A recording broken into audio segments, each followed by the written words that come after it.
Hey guys, അങ്ങനെ ഒരു മണിക്കൂറത്തെ യാത്രയ്ക്ക് ശേഷം നോർത്ത് വേസിലെ അബർഗിലുള്ള ഞങ്ങളുടെ ക്യാരവൻ സ്റ്റേയിലെത്തി.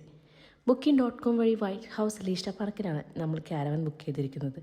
അങ്ങനെ ഐശ്വര്യമായിട്ട് എല്ലാവരും കൂടി ഒരു നല്ല എക്സൈറ്റോട് കൂടി ക്യാരവാനിലേക്ക് കയറി വരുമ്പോൾ തന്നെ ലെഫ്റ്റ് സൈഡിൽ അടിപൊളി ഒരു സ്പേഷ്യസ് ആയിട്ടുള്ള ലിവിങ് റൂമും അതിൽ തന്നെ 2 വലിയ sofa, TV, heating, dining table, show case, fan, wifi അങ്ങനെ എല്ലാ സൗകര്യങ്ങളോടും കൂടിയ ഒരു അടിപൊളി ലിവിങ് സ്പേസ്.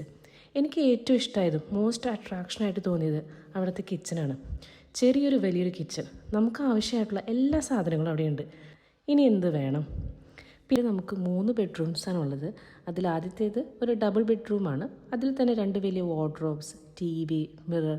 രണ്ടാമത്തേതും മൂന്നാമത്തേതും ചെറിയ 2 ബെഡ്റൂംസ് ആണെങ്കിലും ചെറുതാണെങ്കിലും രണ്ടിലും 2 സിംഗിൾ ബെഡ് വീതവും വാർഡ്രോബ്സും അങ്ങനെ 2 പേർക്ക് സുഖമായിട്ട് റെസ്റ്റ് ചെയ്യാൻ പറ്റുന്ന റൂമുകളാണ്. ടോയ്ലറ്റ് ആൻഡ് ഷവർ റൂമോട് കൂടിയ ഒരു ഡീസൻ്റ് ആയിട്ടുള്ള ബാത്റൂം. ഗിത്താർ വായിക്കാൻ അറിയില്ലെങ്കിലും ഇതൊക്കെ എന്ത് എന്ന് പറഞ്ഞ് ഗിത്താർ വായിച്ചുകൊണ്ടിരിക്കുന്ന ലിറ്റ ചേട്ടനും ഫസ്റ്റ് ടൈം ക്യാരവാനിൽ സ്റ്റേ ചെയ്യുന്ന എക്സൈറ്റ്മെൻറ്റിൽ ഞങ്ങൾ എല്ലാവരും കൂടി ലിവിങ് സ്പേസിൽ നിന്ന് ചില്ല് ചെയ്യുകയായിരുന്നു. അപ്പോഴും എൻ്റെ മനസ്സിലൂടെ കടന്നുപോയൊരു കാര്യം, ഇത്രയും ചെറിയ സ്പേസിൽ എങ്ങനെ ഇത്രയും കാര്യങ്ങൾ സെറ്റ് ചെയ്തു? ഇവിടുത്തെക്കാരുടെ ഒരു ബുദ്ധിയെ. ഇതിൻ്റെ കൂടുതൽ ഡീറ്റെയിൽസ് അറിയണമെങ്കിൽ പ്ലീസ് കമൻറ്റ് ബിലോ.